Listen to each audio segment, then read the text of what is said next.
Hello everyone, my name is Lakita. Today I am going to make an audio recording of physical chemistry. The chapter name is Thermodynamics 2. Introduction. Need for the second law and different statement of the law. The first law of thermodynamics had certain serious limitation. To overcome this limitation, a strong need was therefore felt to introduce another law, which is called second law of thermodynamics. A few limitations of the first law and as a consequence some definition given to the second law are briefly given below. Number 1. A major limitation of the second law of thermodynamics is that it merely indicates that in any process there is an exact equivalence between the various forms of energy involved, but it provides no information concerning the feasibility of the process, that is, whether the process is possible or not. For example, the first law does not indicate whether heat can flow from a cold end to a hot end or not. All that it tells is that if process is occurred, the heat energy gained by one end would be exactly equal to that lost by the other end.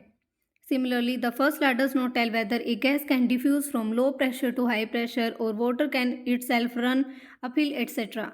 The second law supplies answer to above question by stating that all spontaneous process like the flow of heat from hot end to cold end, diffusion of gas from high pressure to low pressure, or the flow of water down a hill, etc., are thermodynamically irreversible.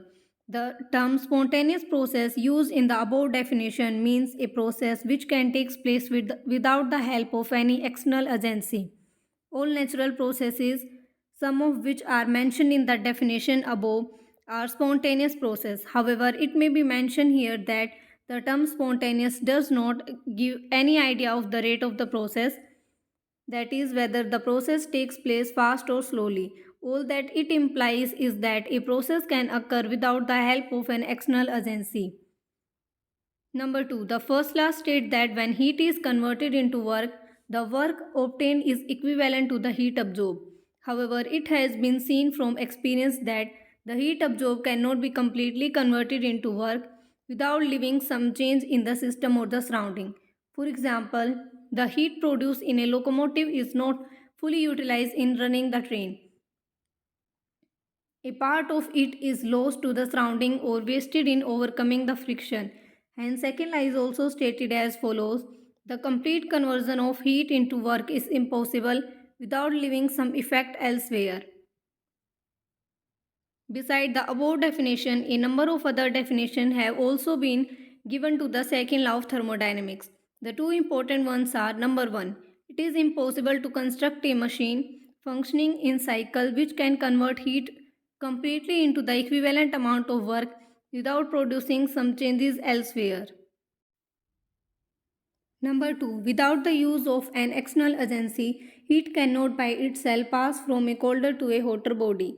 The term functioning in cycle is introduced in the above definition to indicate that the machine must return to its original state at regular intervals so that it can function continuously. Further, it may be recalled that in an isothermal reversible expansion of an ideal gas, delta U is equal to 0, so that Q is equal to W. That is, the work done is exactly equal to the heat absorbed by the system. In other words, in this process, heat is completely converted into work. However, it is important to observe that this conversion is accompanied by an increase in volume of the gas so that the system has undergone a change. A number of other definitions have also been given to the second law of thermodynamics, which we will come across in the succeeding section of this chapter. The fraction of the heat absorbed by a machine that it can transform into work is called the efficiency of the machine. Thus, if Q is the heat absorbed and W is the work done, then efficiency of machine is given by neta is equal to W by Q. The machine used for the conversion of heat into work is called heat engine. In order to bring about this conversion, the engine absorbs heat from a heat reservoir at a higher temperature called the source, convert a part of it into work and return the remainder to the heat reservoir at a lower temperature called the sink. Carnot cycle and its efficiency. In order to calculate the efficiency of any heat engine, Carnot in 1824 devised a technique called Carnot cycle. A cycle is a process in which a system returns to its original state after a number of successive changes. A process conducted in this manner is called a cyclic process. The engine chosen by Carnot, called Carnot engine, for the purpose of calculation of efficiency was a hypothetical one and cannot be achieved in actual practice. It was selected because it could be subjected to simple thermodynamic treatment. It consists of a cylinder containing 1 mole of an ideal gas as the working substance and fitted with weightless, frictionless piston so that all the operations in the cycle are carried out reversibly. For this reason, it is also called reversible heat engine. The cylinder is supposed to be insulated on all sides except at the bottom so that heat can flow to or from the system only through the bottom. Further, it is supposed that there are two heat reservoirs, one at a higher temperature T2 called the source and the other at a lower temperature T1 called the sink. If some operation is carried out by placing the cylinder in the source or the sink, it can exchange heat with it, hence the temperature remain constant so that the process is isothermal. On the other hand, if during an operation the cylinder is placed on an insulating material, no heat exchange can take place between the system and the surrounding and hence the process is adiabatic. The Carnot cycle consists of four different operations which can be represented on a pressure volume diagram, sometimes called as indicator diagram, as shown in figure 2.1. These operations are carried out as shown in figure 2.2 and are briefly described below. Alternatively, the cylinder may have conducting wall as well as the bottom, and the source and the sink may be two thermostats. For carrying out isothermal process, the cylinder may be placed in the thermostat. For carrying out adiabatic process, the cylinder may be placed in perfectly non-conducting jacket. Number 1. Isothermal expansion. The cylinder containing 1 mole of the ideal gas occupying a volume V1 is placed in contact with the source, that is heat reservoir, at temperature T2. The gas absorbs heat Q2 from the source and expand isothermally and reversibly till its volume has increased to V2. The path of the process is represented by the isothermal curve AB. Since the gas is ideal, the work done W1 by 1 mole of ideal gas will be given by minus W1 is equal to RT2 ln V2 by V1. Further, for an ideal gas, the work done is equal to the heat absorbed Q2, so that minus W1 is equal to Q2 is equal to RT2 ln V2 by V1. Here W1 has been taken as negative and Q2 as positive by the latest SI convention of sign.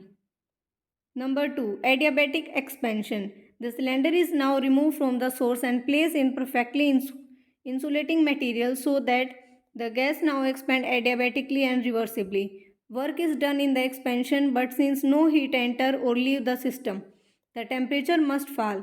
The reversible adiabatic expansion is continued till the temperature has fallen to T1, which is the temperature of sink.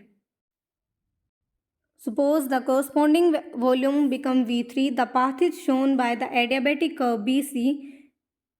The work done W2 will be given by minus W2 is equal to CV T1 minus T2 is equal to minus CV T2 by minus T1, where CV is the heat capacity of ideal gas. Here again W2 is negative by the usual convention of sign. Number 3. Isothermal compression. The cylinder is now removed from the insulating material and placed in contact with the sink, that is the heat reservoir, at lower temperature T1. The gas is compressed isothermally and reversibly till the volume decreases from V3 to V4. The process is represented by the path CD. The work done is taken as positive by the usual convention of sign and hence will be given by W3 is equal to RT1 ln V4 by V3. During the operation, an amount of heat Q1 exactly equal to W3 will be returned to the sink at T1, that is, heat has been given out by the system. Using the appropriate convention of sign, Q1 will be negative and W3 will be positive, so that minus Q1 is equal to W3 is equal to RT1 ln V4 by V3. Number 4. Adiabatic compression. The cylinder is now removed from the sink and placed again on the insulating material. The gas is then compressed adiabatically and reversibly along dA till the initial state A is regained. The temperature of the gas rises from T1 to T2.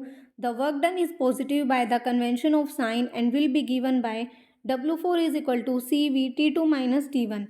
As a result of these four operations, the system has returned to its original state so that a reversible cycle has been completed.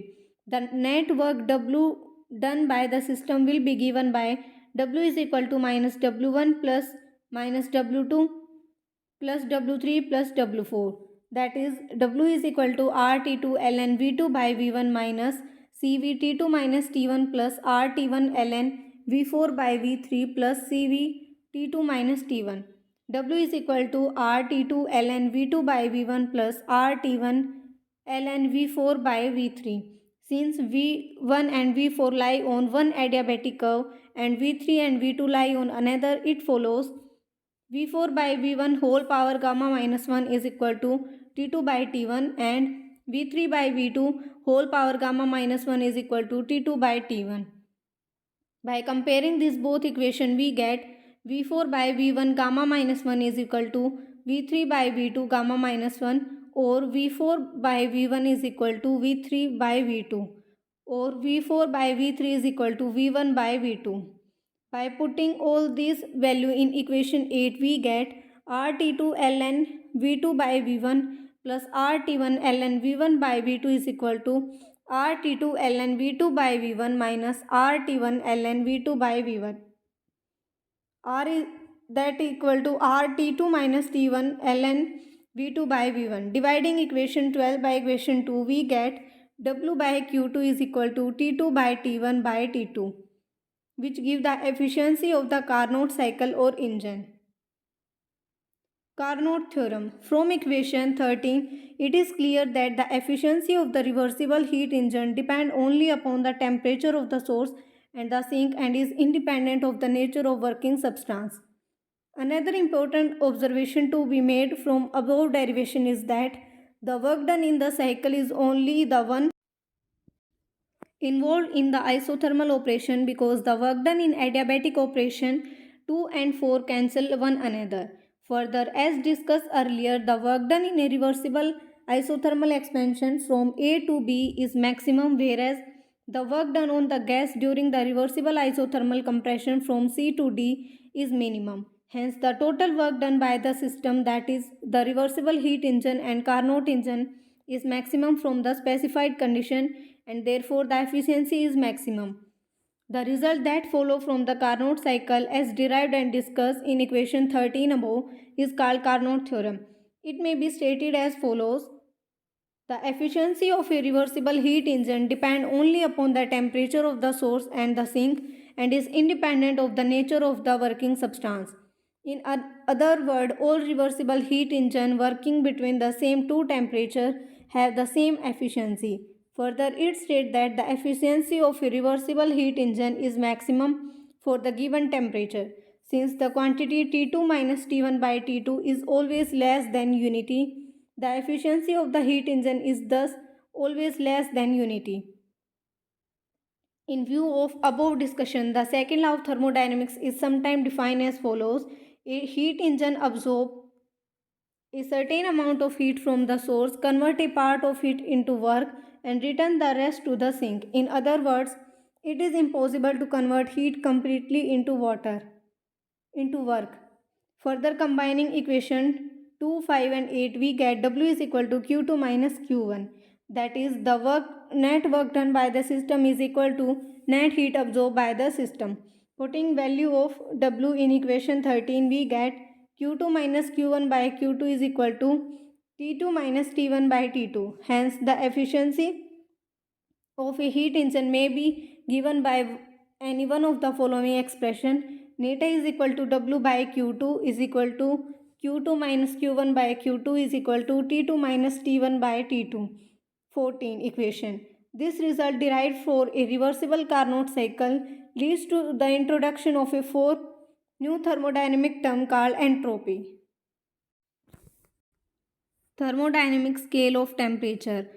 From our earlier study, we are familiar to a thermometer is constructed most commonly by taking suitable amount of mercury in a glass bulb at the end of a capillary tube and marking 0 when it is placed in contact with ice and marking 100 when it is placed in the boiling water.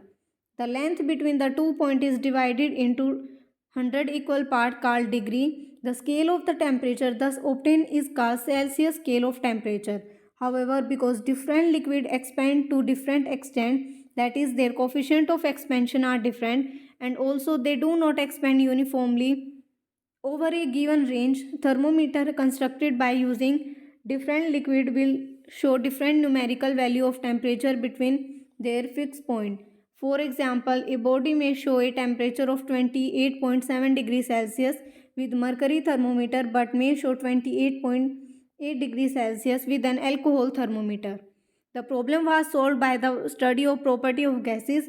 It was found that an ideal gas or a perfect gas has exist at a temperature of minus 273.15 degrees Celsius. This temperature was called 0 degree absolute. The scale developed on the basis is called perfect gas temperature scale and is found to be independent of the ideal gas taken. However, based on the efficiency of a reversible heat engine, Lord Kelvin was the first to develop a scale of temperature that was independent of the nature of gas taken in the heat engine. This scale of temperature is called thermodynamic scale of temperature or Kelvin scale of temperature. It is found to be identical with the ideal gas temperature scale. The basis of the development of this scale is briefly discussed below. Suppose there are two constant temperature heat reservoir, one acting as a source and the other acting as a sink, and a reversible heat engine operate between them. The temperature of each reservoir on the new scale may be taken as proportional to the quantity of heat absorbed from the source and the heat lost to the sink, both of which can be measured. If Q2 is the heat transfer from the source heat reservoir at higher temperature and Q1 is the heat transfer in sink reservoir at lower temperature, then if their temperature on the thermodynamic or Kelvin scale are represented by theta 2 and theta 1 respectively, we shall have Q2 by Q1 is equal to theta 2 by theta 1. Thus, this ratio of two temperature has been defined in a manner independent of the nature of thermodynamic substance. Taking the reciprocal of both sides of equation 1 and subtracting the result from unity, we get 1 minus q1 by q2 is equal to 1 minus theta 1 by theta 2. q2 minus q1 by q2 is equal to theta 2 minus theta 1 by theta 2. Equation 2. Putting theta 1 is equal to 0, that is 0 of new scale, we get q2 minus q1 by q2 is equal to 1.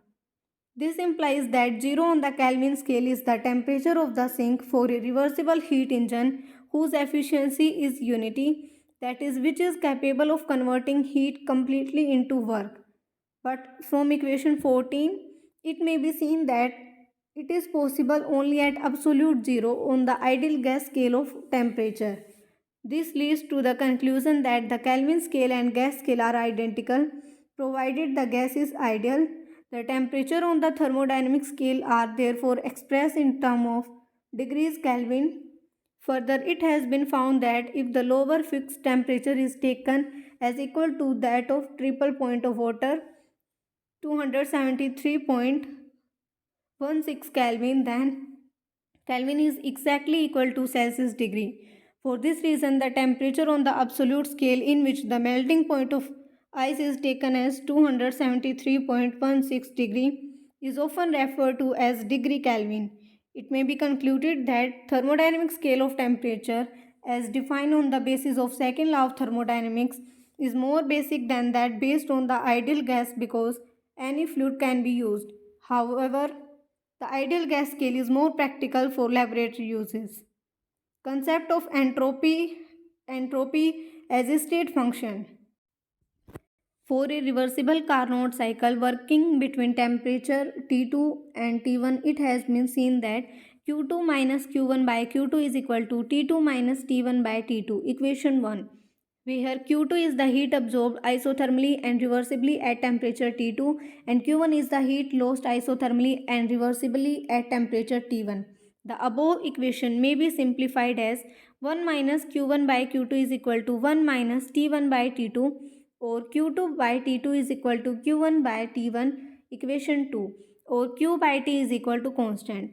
Thus we conclude that the heat absorbed or lost isothermally and reversibly divided by the absolute temperature at which the heat is absorbed or lost is a constant quantity for a particular system. Further, in equation 2, Q2 is the heat absorbed at temperature T2 and Q1 is the heat lost at temperature T1. If Q1 were the heat absorbed at temperature T1, equation 2 would be written as Q2 by T2 is equal to minus Q1 by T1 or Q2 by T2 plus Q1 by T1 is equal to 0. That is summation of Q by T is equal to 0. Equation 3rd. Now consider an irreversible cycle ABA. It may be regarded as being made up of a number of Carnot cycles drawn across the diagram as shown. Starting from A and going through all the cycles successively from A to B, it can be shown that all paths inside the closed curve ABA cancel each other, leaving only the zigzag path which is almost the same as the path ABA of the reversible cycle. By making each Carnot cycle smaller and increasing their number, it can be made to correspond more closely to ABA. The reversible cycle can therefore be regarded as being made up of an infinite number of Carnot cycles. For each of these cycles, we have summation Q by T is equal to 0. Hence, for an infinite number of Carnot cycles, summation delta Q by T is equal to 0. Equation 4. Where delta Q is the very small quantity of heat absorbed at temperature T during the small isothermal change of the reversible process.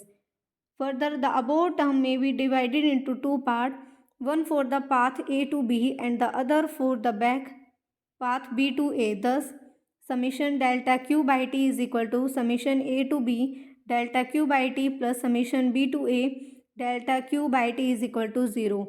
Or we may write summation A to B delta Q by T is equal to minus of summation B to A delta Q by T. Q by T A to B is equal to minus Q by T B to A. This implies that total value of quantity Q by T for the path A to B is equal to total value of quantity Q by T for the reverse path B to A. Hence, it may be concluded that the quantity Q by T is a state function. That is, its value depends only upon the initial state A and the final state B and is independent of the path. Obviously, Q by T is the change in the value of a quantity or a function having some definite value at A and B depending upon the value of pressure, volume and temperature.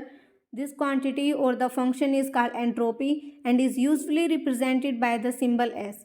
Thus, if SA is the value of the entropy at A and SB is the value at B, then we must have Q by T is equal to SB minus SA is equal to delta S, where delta S represents the total change in entropy in going from the initial state A to the final state B. Hence, entropy may be defined as a state function, the change in the value of which from the initial state to the final state is equal to the quantity Q by T, that is the total heat absorbed reversibly or isothermally in going from the initial state to final state divided by the absolute temperature at which the heat is absorbed.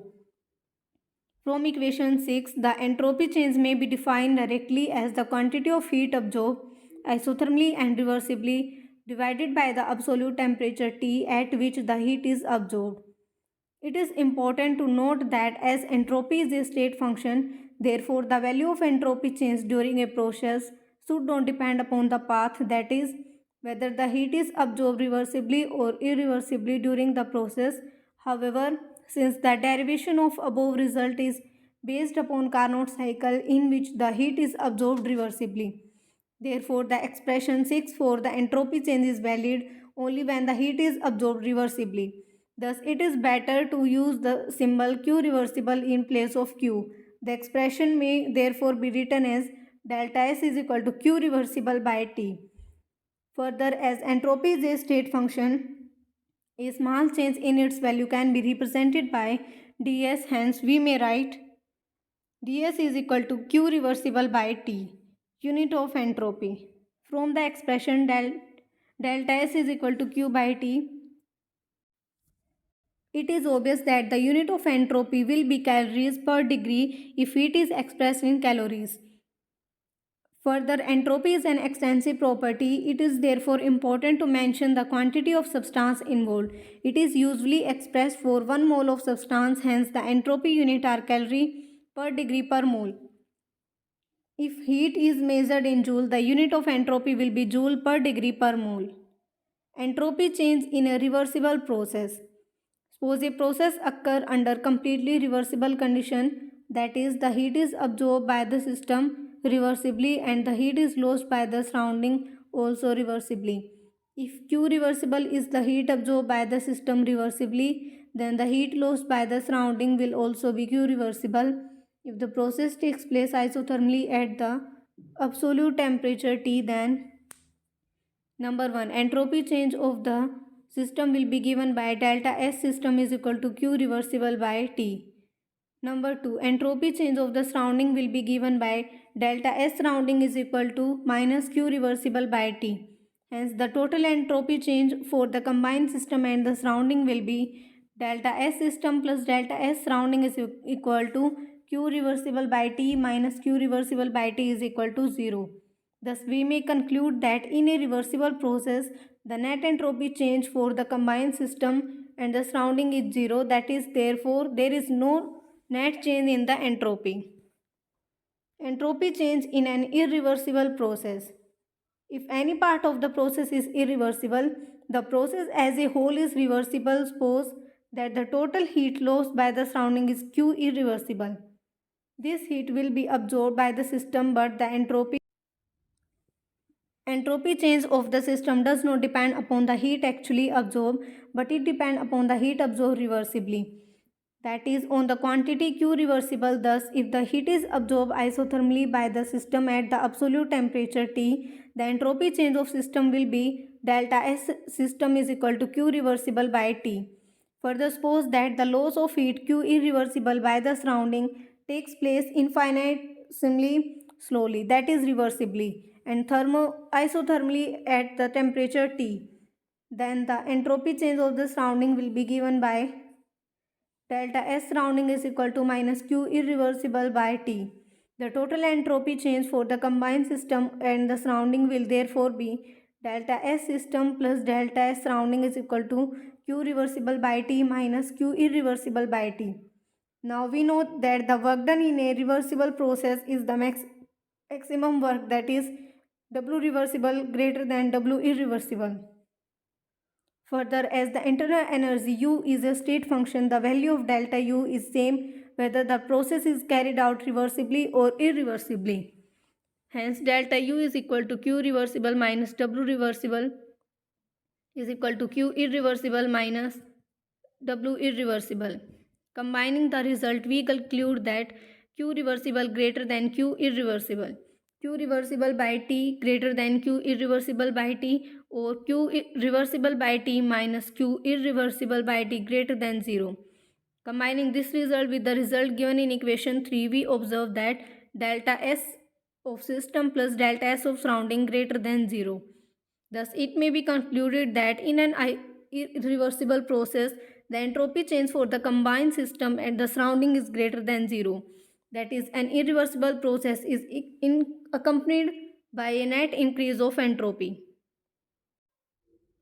Since all spontaneous processes are thermodynamically irreversible, first definition of second law of thermodynamics, it may be stated that all spontaneous processes are accompanied by a net increase of entropy. This is also one of the very common statement of second law of thermodynamics. The result for the entropy change in a reversible process and that in an irreversible process may be combined together and put in the form delta S of system plus delta S of surrounding greater than or equal to 0, where the sign equal to stand for the reversible process and the sign greater than represent the irreversible process.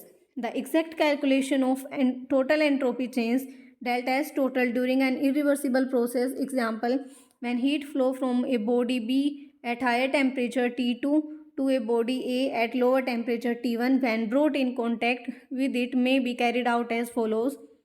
Suppose the heat loss by the body B is represented as Q irreversible.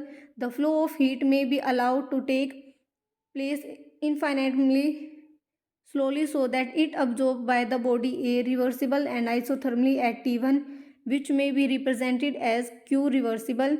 The entropy change of the body B will also depend only on Q reversible. Hence, entropy change of body B is equal to minus Q reversible by T2. Entropy change of body A is equal to plus Q reversible by T1. Minus sign indicate decrease in entropy while positive sign indicate increase.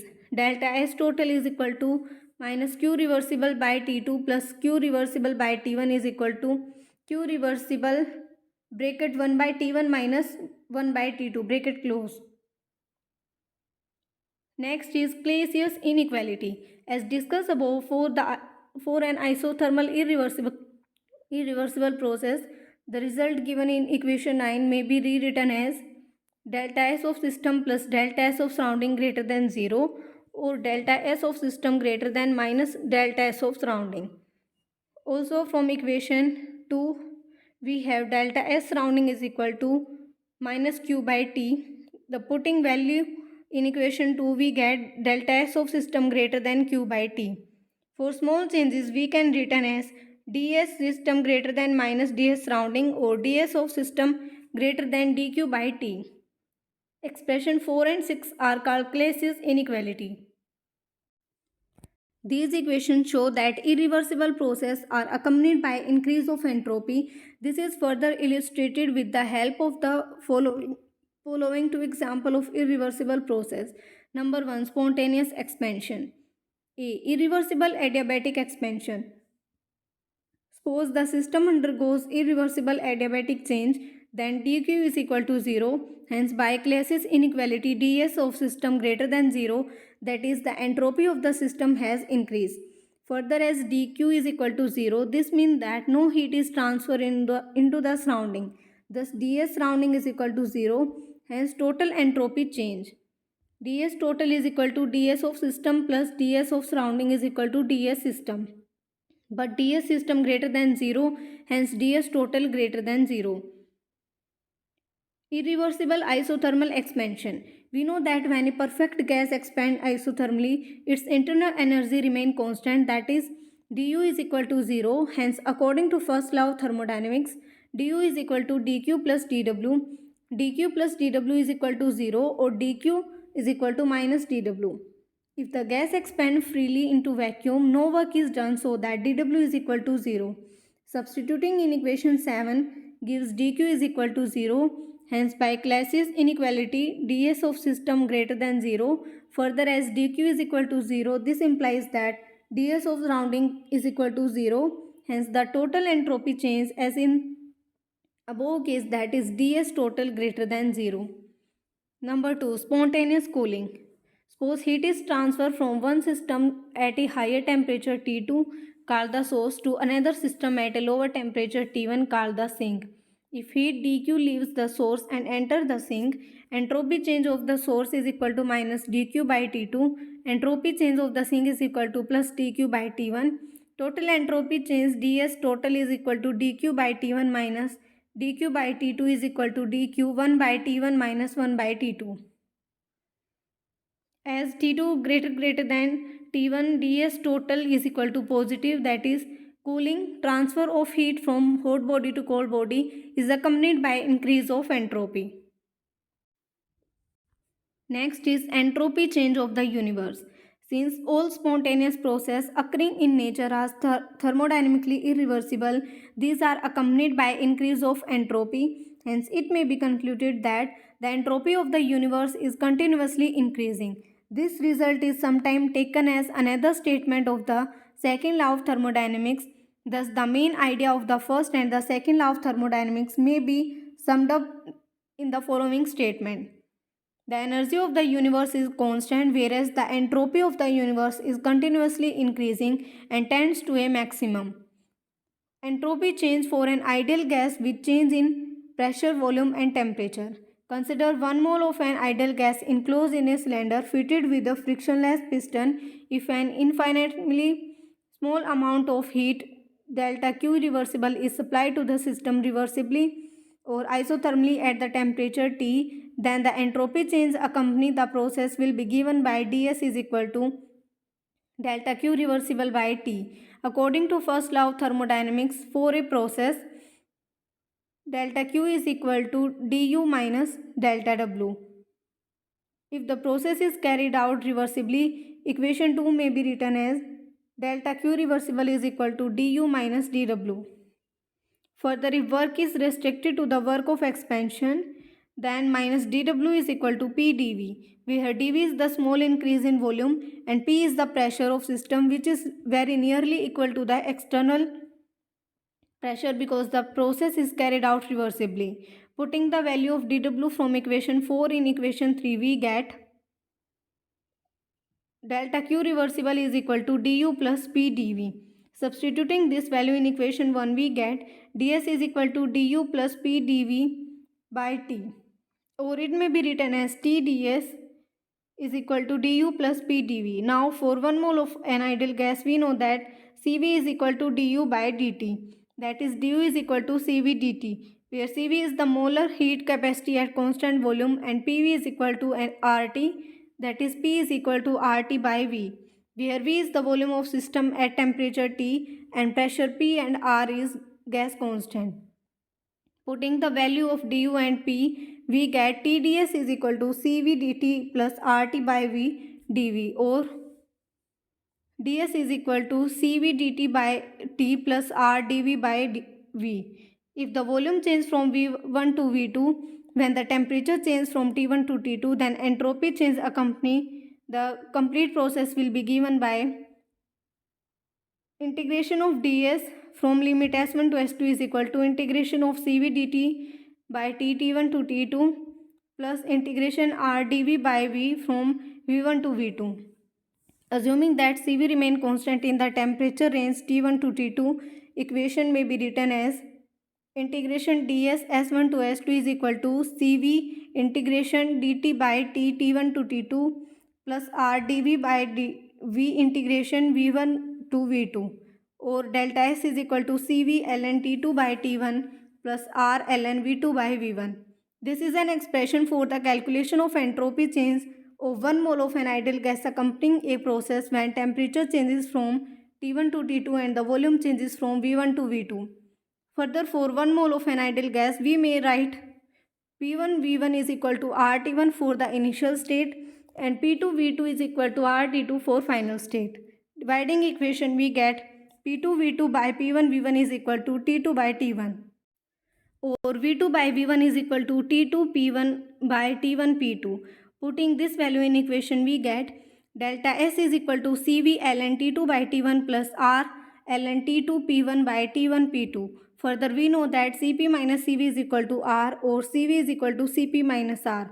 Putting the value, we get delta S is equal to Cp minus R ln T2 by T1 plus R ln T2 P1 by T1 P2 is equal to Cp ln T2 by T1 minus R ln T2 by T1 plus R ln T2 by T1 plus R ln P1 by P2, or delta S is equal to Cp ln T2 by T1 plus R ln P1 by P2. This is an expression for the calculation of entropy change of 1 mole of an ideal gas accompanying a process when temperature changes from T1 to T2 and the pressure changes from P1 to P2. Entropy change of an ideal gas in different process. Equation 11 gives the entropy change for 1 mole of any ideal gas when temperature and volume are variable. Similarly, equation 16 gives the entropy change of 1 mole of the ideal gas when temperature and pressure are variable. These equations are modified if condition of constant temperature, pressure or volume are imposed. For example, number 1, if temperature is kept constant, that is for isothermal process, T1 is equal to T2. Equation 11 and 16 are reduced to delta S is equal to R ln V2 by V1 is equal to R ln P1 by P2. Alternatively, these expressions can be derived directly. Delta S is equal to Q reversible by T, equation 18. minus W max is equal to Q reversible is equal to nRT ln V2 by V1, equation 19.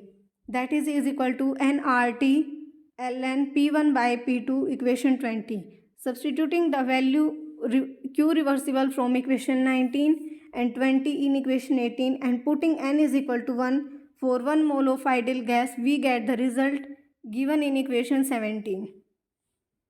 Number 2, if pressure is kept constant, that is for isobaric process, P1 is equal to P2, equation 16 is therefore modified to delta S is equal to Cp ln T2 by T1, equation 21. Number 3, if volume is kept constant, that is for isochoric process, P1 is equal to V2, equation 11 is therefore reduced to delta S is equal to Cv ln T2 by T1. Note carefully that all the expression derived above for the calculation of entropy change delta S involve natural logarithm. Since logarithm table commonly used are the base of 10. In applying this formula, ln x has to be first replaced by 2.303 log x, where x is quantity like T2 by T1, V2 by V1, etc. Further note that if a gas expands reversibly but adiabatically, then as for such process, Q reversible is equal to 0, therefore delta S is equal to 0. Entropy change during physical change, phase change. A change of phase occur in any one of the following case. Number 1, when solid melt, or conversely when a liquid freezes. Number 2, when a liquid evaporate, and conversely when a gas condense. Number 3, when one crystalline form changes into another. When the change of phase commences, the temperature remains constant till the change of phase is completed. The heat evolved or absorbed during the phase change thus does not change the temperature and is therefore called latent heat. It is further termed as latent heat of melting, latent heat of vaporization, etc., depending upon the nature of process involved. In general, delta Th is the latent heat and T is the temperature at which the change of phase occur. The entropy change accompanying the process change will be given by delta S is equal to delta LH by T. The entropy change delta S is termed as entropy of melting, entropy of vaporization, etc., depending upon the nature of process. For example, we have number 1, entropy of melting or fusion, delta SF is equal to delta fusion H by TF, where delta H fusion H is the latent heat of fusion melting and TF is the melting temperature. Number 2, entropy of vaporization. Delta SV is equal to delta vaporization H by TB, where delta vaporization H is the latent heat of vaporization and TB is the boiling temperature. It may be mentioned here that process like melting and evaporation involve absorption of heat, which is taken as positive by convention of sign. Therefore, delta S for these processes is positive, that is, these processes are accompanied by increase of entropy. On the other hand, the reverse process like freezing and condensation involve evolution of heat, which is taken as negative. Therefore, for this process, delta S is negative, that is, these processes are accompanied by decrease of entropy. It may also be remembered that if heat is measured in calorie, the unit of entropy changes are calorie per degree per mole. If heat is measured in joule, the unit will be joule per degree per mole. Entropy change on mixing of ideal gas. Suppose at constant temperature N1 mole of an ideal gas 1 at the initial pressure P1 naught are mixed with N2 mole of another ideal gas 2 which had initial pressure P2 naught. Suppose after mixing their partial pressure in the mixture are P1 and P2 respectively. Now we know that at constant temperature the entropy change of ideal gas when its pressure changes from initial pressure P1 to final pressure Pf is given by delta S is equal to R ln Pi by Pf mole inverse. Entropy change of first gas when the pressure of N1 mole of gas changes from P1 naught to P1 is given by delta S1 is equal to N1 R ln P1 naught by P1. Similarly, entropy change of second gas when pressure of N2 mole of the gas changes from P0 to P2 is given by delta S2 is equal to N2R ln P2 naught by P2. Total entropy change on mixing the two gas will be delta S mixing is equal to N1R ln P1 naught by P1 plus N2R ln P2 naught by P2. If P is the total pressure of mixture, that is P is equal to P1 plus P2 and X1 and X2 are mole fraction of gases 1 and 2 in the mixture, then by Dalton law of partial pressure, P1 is equal to X1P and P2 is equal to X2P. Substituting these value in equation, we get delta S mixing is equal to N1R ln P1 naught by X1P plus N2R ln P2 naught by X2P.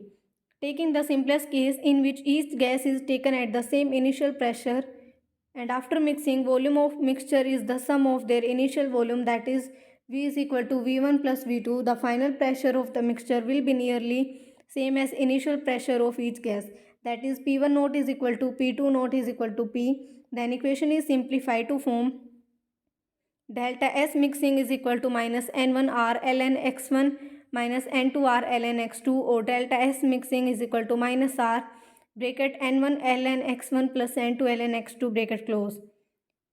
For a mixture of a number of ideal gas, equation 5 can be generalized to the form delta S mixing is equal to minus R summation Ni ln Xi. To calculate the entropy change for 1 mole of mixture, divide equation 5 by N1 plus N2, we get delta S mixing is equal to minus R N1 by N1 plus N2 ln X1 plus N2 by N1 plus N2 ln X2. Delta S mixing is equal to minus R X1 ln X1 plus X2 ln X2, which can be generalized to form delta S mixing is equal to minus R summation Xi ln Xi. From the above equation, we may conclude that delta S mixing is independent of temperature. As delta Xi less than 1, delta S mixing will always be positive, that is, mixing of gas is accompanied by increase in entropy. Physical significance of entropy, measure of disorder. An examination of various processes which are accompanied by a net increase of entropy shows that they are associated with an increased randomness of distribution. For example, number 1, the melting of a solid is accompanied by a net increase of entropy, and at the same time we know that the molecule, atom or ion in a solid have fixed position and they become free to move about in molten state. This is expressed by saying that there is no disorder among the molecule, atom or ion in the solid, but the disorder set in when the solid changes into liquid. In other words, it is stated that randomness has increased. Number 2, the vaporization of liquid. It is accompanied by the net increase of entropy, and at the same time the disorder or randomness also increase because the molecule of vapor are more random than the molecule in liquid. Number 3, heating a magnetized iron needle demagnetize it because the molecule of the magnetized iron needle, which are oriented in a particular fashion, lose the order on heating and become disordered, that is, randomness increases. Number 4, all spontaneous processes like diffusion of gases, flow of heat from the hot end to the cold end of an iron bar are accompanied by a net increase of entropy as well as increase of randomness or disorder. For example, in the phenomena of diffusion, the two gases which are separated initially get mixed up in a random manner. Similarly, in flow of heat, the electron present on the hot end and having higher kinetic energy rush to the cold end, thereby making the distribution more random. Hence, it may be concluded that entropy is the measure of randomness or disorder of the system. This concept may be further understood with the help of following example. Number 1, in a college, when all classes are being held, all the students are sitting in their respective classroom and the disorder is minimum. As soon as the bell goes, the students of different classes come out to go to other room and thus get mixed up. In other words, the disorder or the randomness increases. Number 2, in the game of hockey or football, to start with, all the players take up some definite position and thus are said to be in order. As soon as the game starts, the players start running and thus they are said to have an increased randomness, which increase further as the game catches more and more momentum. So this is all about thermodynamics 2. Thank you.